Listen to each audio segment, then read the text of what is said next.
Hello everyone, and a warm welcome to the very first episode of Singapore's Firsts, the podcast that delves into the history of Singapore's innovative firsts and DBS's integral role in this journey.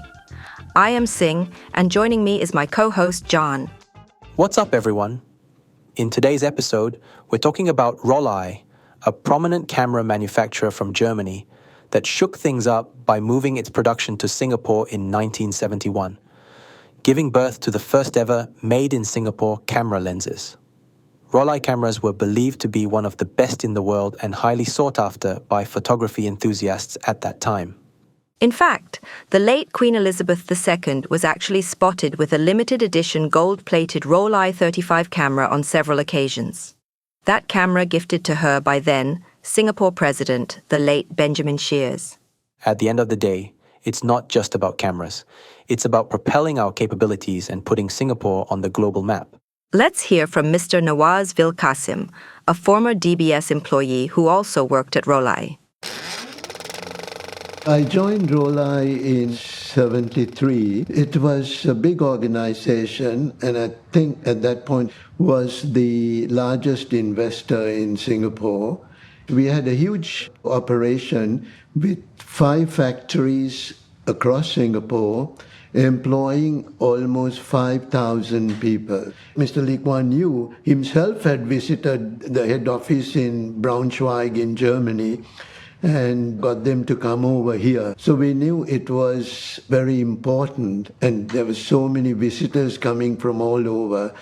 Rollei was really the showpiece, I felt, for the Singapore government, because various dignitaries, even the Prime Minister of Papua New Guinea, they all visited the company. It was the first kind of a pioneer investment in Singapore. But bringing Rollei into Singapore wasn't a walk in the park. When it came to financing Rollei, DBS, which was the bank involved, had plenty of factors to consider. Rollei was dealing with its fair share of difficulties over in Germany, including management shakeup and tough competition from powerhouse Japanese brands. It's no wonder their camera sales took a hit. From a purely business perspective, financing them seemed like quite the gamble. Some might even argue that it wasn't the smartest move. But DBS had to consider the bigger picture. Mr. Ang Kong Hwa was among the pioneering team that joined DBS in 1968 from the Economic Development Board and was involved in bringing Rollei to Singapore as well. He wrote about his experience in an article for DBS's 50th anniversary. Let me read it out. It was the origin of our entire tool and die sector capability because Rollei, in partnership with the government, also set up trade schools that created and trained many tool and die engineers, optical engineers and craftsmen. It also built Singapore's capabilities in precision machining and precision manufacturing skills that were non-existent in Singapore at the time. It was a national push for Rollei to come to Singapore. But if DBS hadn't invested, Rollei wouldn't have come. No other institution here could have done the kind of financing required, and Singapore needed them to create jobs here. Let's take a little step back and look at the process of bringing Rollei to Singapore. Because what I found really interesting was Mr. Ang's candid admission to his own inexperience. Let me read out this portion from his article. I flew to Germany to compile a report on Rollei's operations. I visited their factories, R&D facilities, assembly lines and offices so we could figure out how much the company was worth and its investment potential. To be honest, we were all young at the time, still learning on the job, and had very little experience. Today, if you ask me to go to inspect a plant, it will be a different story. In fact, Jaan, this was largely true of the bank then. DBS was a newly formed bank, a small fry, to be frank. Many employees were still learning on the job, yet they went on to finance these significant projects and rolled out many financial innovations along the way. With Rollei, DBS financed the company with equity, gave loans backed by collateral, and even built Rollei a factory, which, by the way, was the very first private industrial building lease in Singapore. Speaking of factories, let's get back to Mr. Vilcassim.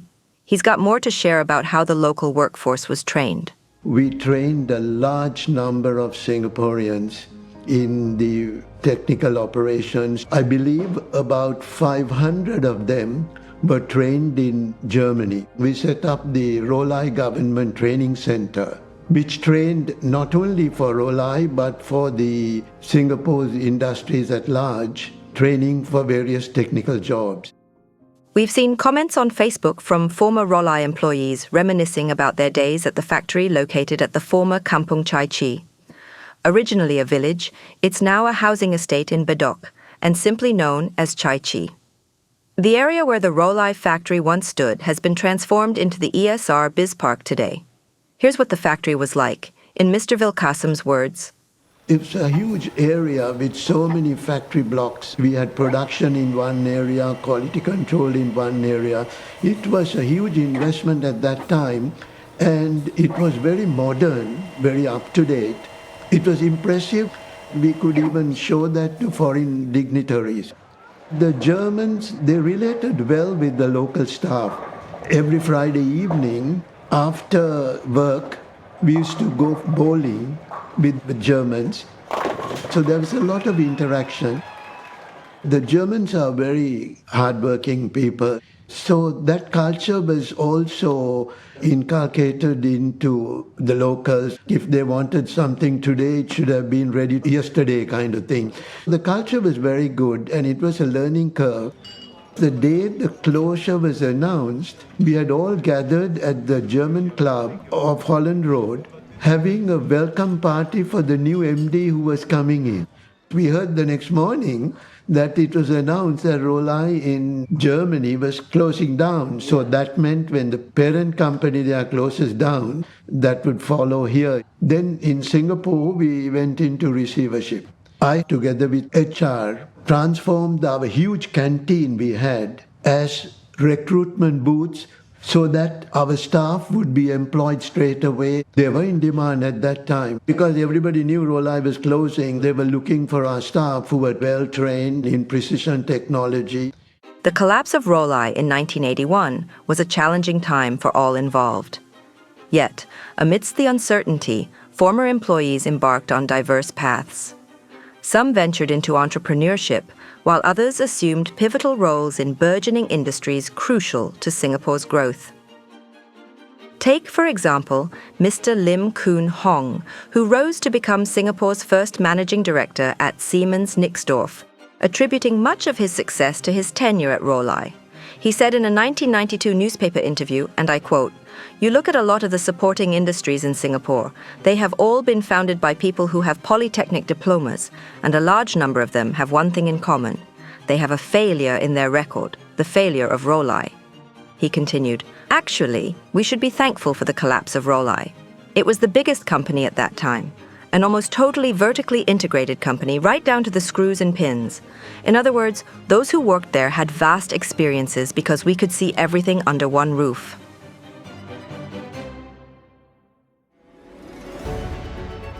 Up till today, many of those who were part of Rollei's journey still hold cherished memories of their time there and the invaluable contributions it made to Singapore's development. And with that, we wrap up today's episode. We hope that today's sharing has provided valuable perspectives, sparked your curiosity, and inspired you to keep dreaming big. Thank you for tuning in. Don't forget to subscribe to our channel and stay tuned for our next episode, where we uncover more captivating stories behind Singapore's trailblazing accomplishments. You can catch our podcast on various platforms, including YouTube, Apple, Google, and Spotify. Once again, thank you for joining us on this journey. My name is Xing. And I am Jaan. See you in the next episode of Singapore's Firsts.